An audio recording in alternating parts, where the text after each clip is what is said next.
From here starts the speaking test. This is the speaking mock test of the International English Language Testing System taking place online in Ross IELTS Academy. The candidate is Mehmet. The candidate number is 01313458. The examiner is Luise Meinusch, examiner number 443533. Good afternoon, my name is Luise. Would you please tell me your full name? Good afternoon, Lisa. My full name is Mehmet Çağrı Çiftçi. And can I see your identification, please? Yeah, here it is. Great, thank you so much. Then we can get started with part 1 now. In the first part of the exam, I will ask you some personal questions. Let's talk about studying. Do you study English now? Yeah, I do study English now. I'm studying English at a language course which is close to my flat, and I'm going there twice a week for 2 hours. If you could change to another language, what would it be? I think I would prefer Spanish because I have a lot of friends from Spain and also some parts of South of America, and they all speak Spanish, so it sounds cool to speak with them in their own language. Okay. Which is more important, research or teaching?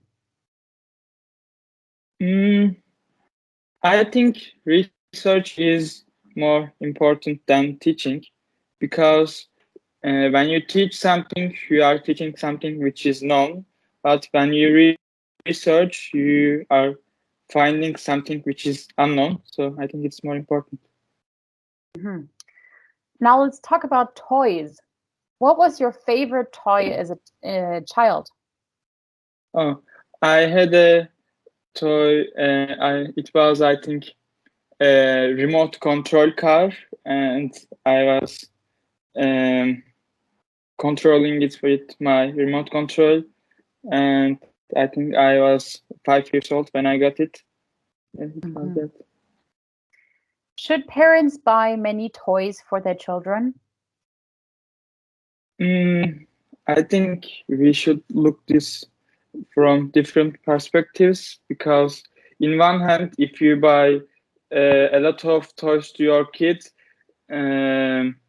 he can be a greedy person, or if you don't buy toys to your kid, he will be really sorry after that. So, but I would prefer to buy toys to my kids. And what are the benefits of children playing toys? I think if children plays with toys, they will be able to improve their imagination and they'll be improved. So I think it's important. Now let's move on to talk about reading. Do you like reading? Yeah, I like reading. Can you tell me more about that? What do you like to read? I like reading. I like reading world classics, such as Peace and Punishment and etc. And I like reading because when I read, it's better than watching movies because when I read, I can imagine what's happening in my brain, so it is better for me.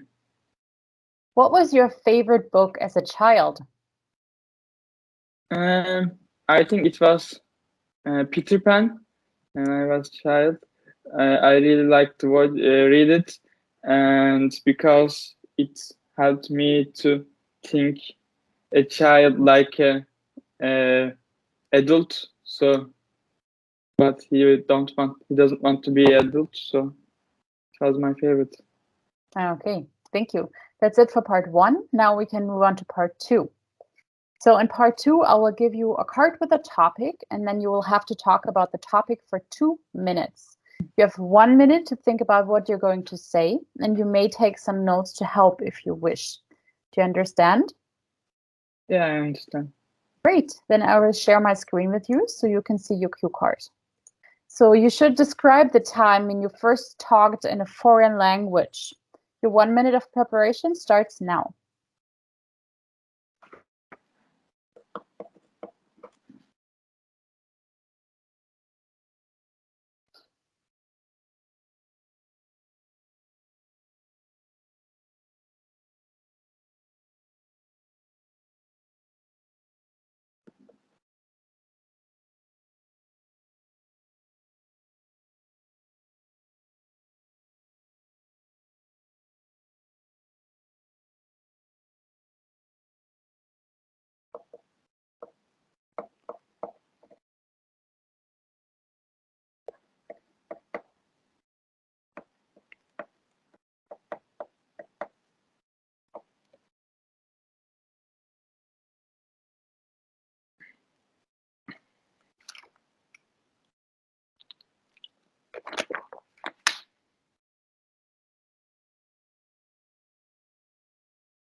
Okay, so your 1 minute is over. You may start speaking now.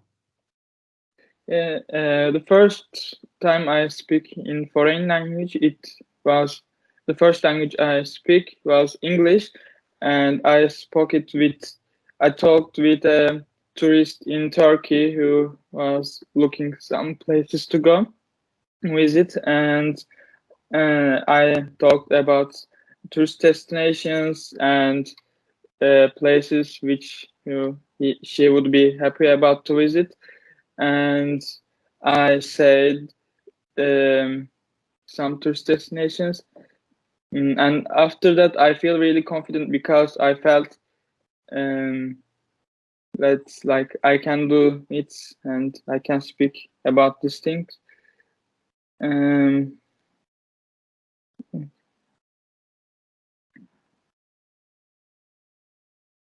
Can you tell me what you said exactly? I talked about tourist destinations, and I gave some places to visit him, and Like, for example, a specific place? like for examples, I said him you should visit Blue Mosque and Hagia Sophia, also Ölüdeniz and Efes Antique City. Mm-hmm. Anything else you'd like to share about that? No. Okay, thank you. Then that's it for part 2. And then we can move on to part 3 now. So in part 2, you described the time when you first talked in a foreign language. Now in this part, I want to ask you some questions that are related to this topic. Why do people want to learn a foreign language? I think people want to learn foreign languages because in this world we are connected to every part of the world with internet, and we can have conversation with anyone we want to. So if we know a foreign language, it will be so easy to have a conversation with persons from another nations, from another countries. So I think it's important because of this, and they want to learn it because of this. Okay, so that is also the reason why you're learning English? Yeah, it's also the same reason for me. So what is the best way to learn a language? Through talking or writing? I think best way to learn a language is through speaking, because when you speak, it will be easier to memorize the sentences and words. So I think it's a better way. And can you recommend another method to learn a language? I would recommend watching TV shows like sitcoms, because in sitcoms there is an easier language to understand. So it is a good method to watch TV shows, I think, in English. Is it important to teach children foreign languages when they are little? Yeah, I think it's better to learn it when you are young, because when you are a young person, it's easier to memorize and remember words, sentences. So it's better to teach English when to the little children's. So do you think it's a good idea to raise children bilingual? Yeah, I think it's the best way to learn language, so it would be perfect for the child. And at what age should children start learning a foreign language? I think they should start learning maybe as when they 4 or 3, because how early, how if it becomes earlier, it will be easier for them. Who do you think can learn a language faster, children or adults? Children can learn a language faster than adults, because adults has learned a lot of things before until they grow up to that age, and but children's has an empty brain, so they have a lot of storage to get new information. Do you think minority languages will disappear? I think it's going to disappear, because um, we are able to speak with all of the world. So I think there will be less languages in the future. Okay. And do you know any minority languages? Yeah, there is a minority language in Turkey which is spoken maybe 5 or 10% of population, but it's like big part of the population doesn't talk with that language. So do you want to learn that? Mm, If I learn that language, I can speak with the small part of the population. So because of this, I don't want to spend my time on it. All right. Okay, thank you. This is the end of your test now. You can sit back and relax for a second. I will need 1 or 2 minutes to add up your overall score. And I will mute myself for that, but I'll be right back with you and then we can talk about your feedback, all right? Okay, thank you. Great. I'll be right back. Do you want to know what band score you'll get in the IELTS speaking test? Perhaps you want to improve your performance and prepare yourself for the real test? Then why not book an online mock test with us that will last for 25 minutes? 12 minutes of the test itself and 13 minutes of comprehensive feedback, plus we'll give you useful tips on how to make your performance better. Remember, all our examiners are especially trained by British Council instructors, so we know how to help you. Join us. Okay, great. So now we can start talking about how you did in your test. So before I dive into the IELTS criteria, I just want to give you a general idea of what each of the parts is about. Okay, so the first part, as you heard before, is personal questions. You're supposed to have rather short answers, about 3 to 4 sentences, depending on how long they are, right? You don't have to go into much detail. However, I think some of your answers there were a little bit too short, right? So just give me 1 or 2 more sentences, and then I think you'll be fine. Then in part 2, it's all about talking at length, right? So you need to fill the full 2 minutes. The examiner will interrupt you once they're over, so that's a good sign, but you need to fill the full 2 minutes and cover all the bullet points that you see, okay? So we'll talk about that later on in your fluency also. And then your part 3 is about a lot about coherent answers, so coherence, right? It's supposed to be more of a discussion kind of with the examiner. Your answers are a little longer than in part 1, right? So you're supposed to connect your ideas and elaborate a little bit on your topic. So I think in this part, again, you could do longer answers because some of them were very short and you didn't give me a lot to work with, kind of. Okay. So now let's move on to your criteria and let's see how you did there. So the first criteria is your fluency and coherence. The second one, the lexical resource, so your vocabulary. Third one is grammar and accuracy, and lastly, your pronunciation. So I'll start with your fluency and coherence. I think generally you did have some ideas on how to respond to the answers. You tried to bring in some nice discourse markers like I think and on one hand, on the other hand, things like that. So that was great. However, I think you can do more there, right? Especially when it comes to linking words. Most of your phrases were only linked by because and so.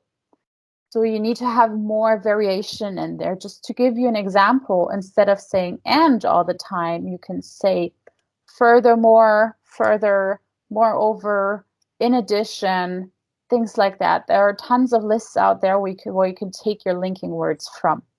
Or instead of saying but, you can just use however once or twice, and that's going to help you a lot there. Okay, as I said before, most of your answers were too short. So in part one more sentence maybe for each answer, that's sufficient. Then in part 3, try to talk a little bit longer. You can give examples, you can give more details of what you're talking about, something like that. And then your part 2, you only managed to talk for a little bit more than 1 minute. And then I needed to ask you some more questions to keep going. So as I said before, it's very important that you cover the full 2 minutes in your part 2, okay? So make sure to keep talking until the examiner interrupts you, okay? So you have your bullet points that you can cover when you're talking, and when you're running out of ideas, you can always, what you did when I asked you, give more details. So for example, we were talking about tourist destinations. Tell me about those tourist destinations. Tell me what it is, where they are, why you recommend them, things like that, okay? Give examples, give more details. You can also go off topic. So that means that you cover your bullet points, and that's like 1 minute and you're done. You don't know what else to say. And in that case, just for example, in your case, you can be like, you know, I had the same thing happen to me. Somebody recommended me tourist destinations in, I don't know, France. And those were these destinations. I went there, I liked it, things like that, right? Go into another direction, use another topic to keep talking. It's very important. As long as you have the reference to the bullet points there, you try to keep talking about something else as long as you show off that you know how to use your English. Okay, and then another thing is that you had some hesitation here and there. I think it was both when you were looking for words and looking for ideas. In this case, you could always use those like little fillers, okay? Things like, you know, actually, things like that. Or even at the beginning of an answer, you can buy yourself some time with just like simple sentences like, you know, that's a tough question. I've never thought about that. You know, what I would have to say is this and that. And just like that, you bought yourself a few seconds to think about ideas that you can talk about. All right, so that was a lot about your fluency and coherence. One more thing, when you don't know what else to say, just lie, okay? You don't have to tell the truth in your test. You don't, I don't know, like even if you were telling the story about your tourist destinations and you can't remember what you recommended, just go for something, whatever, it's not important, right?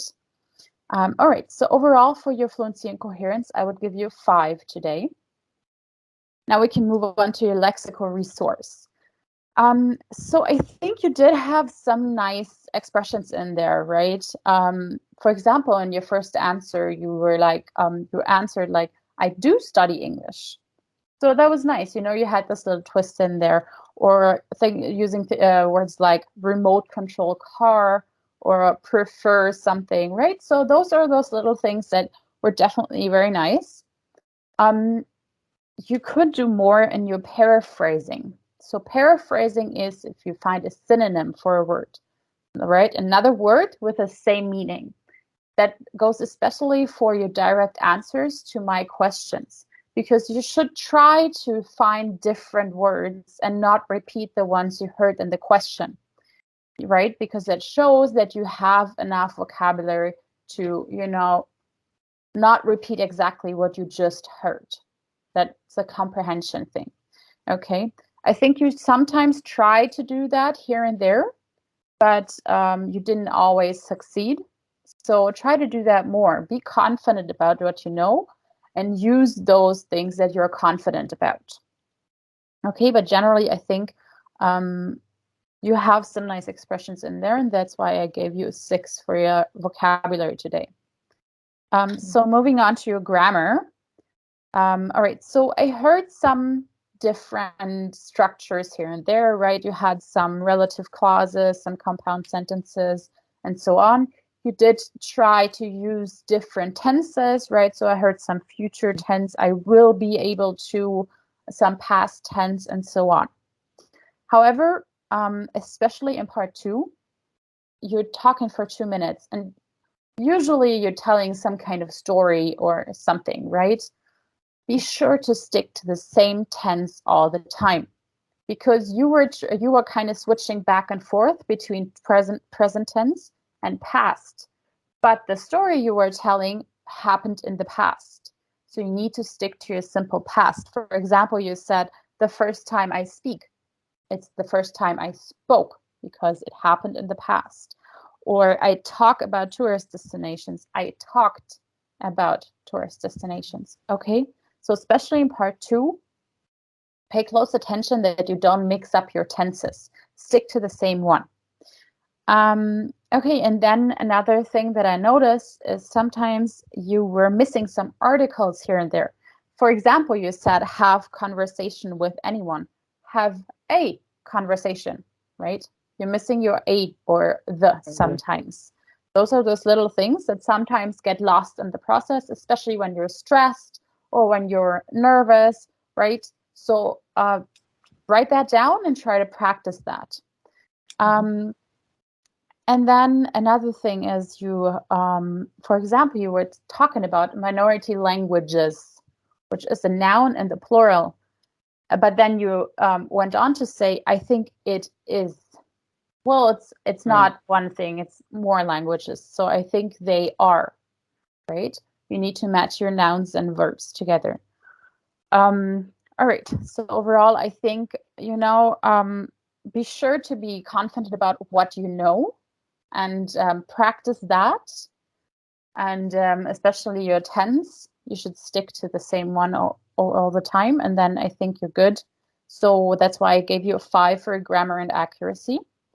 And now your pronunciation. I think generally I understood you well. There was no problem there. The only thing I would say is that your voice sounds rather monotone sometimes, right? I would always almost go as far as saying you sounded a little bit bored, maybe. I don't know, but you could bring more of a melody in there, right? You're kind of staying at the same sound most of the time. So, speak up a little bit, be more confident, and bring more ups and downs in there, in your voice. To practice that, you can always do this like mirroring method, right? So you listen to some native speakers, for example, the podcast we have on our website. You listen to native speakers, imitate what you're hearing, and then over time, with practice on a regular basis, you adapt those sounds. Okay, so you should practice that maybe and have some better intonation in there. That's why I also gave you a 5 for your pronunciation. So overall, that puts you at a 5.5 for today's test. I think, as long as you practice those things that we just talked about, especially in your fluency, because I think some of those things can automatically also boost your other scores. You should be able to get up to a 6 where you want to be eventually. And I mean, you still have time. We don't even have a date yet. So, you just practice on a regular basis. And I think then you can manage to get where you want to be. Okay, that was a lot of talk from my side. Do you have any questions? I can't think of a question now. How long should I study about my speaking to get a 6 or 6.5? That's very difficult to say because every individual is different. I mean, you can always, I don't know, set yourself a deadline and be like, I practice very hard for 2 weeks, and then I'll take another mock test, and then we can see if you got up there to your 6. Okay, but it's very difficult to say because everybody learns in a different way and at a different speed. So yeah, as long as you try to have English in your everyday life, maybe, right? Because I think that helps a lot to always have the language around you. Okay. Thank you. Great. All right. So but what do you think of the test? Was it useful to you? Yeah, it was really useful. Great. And do you mind if we share this video on our YouTube channel? Yeah, it's okay for me. Okay, great. Thank you so much. So if there's nothing else, we can say goodbye for today. I wish you best of luck with your practice and take care. Thank you. Okay, bye-bye.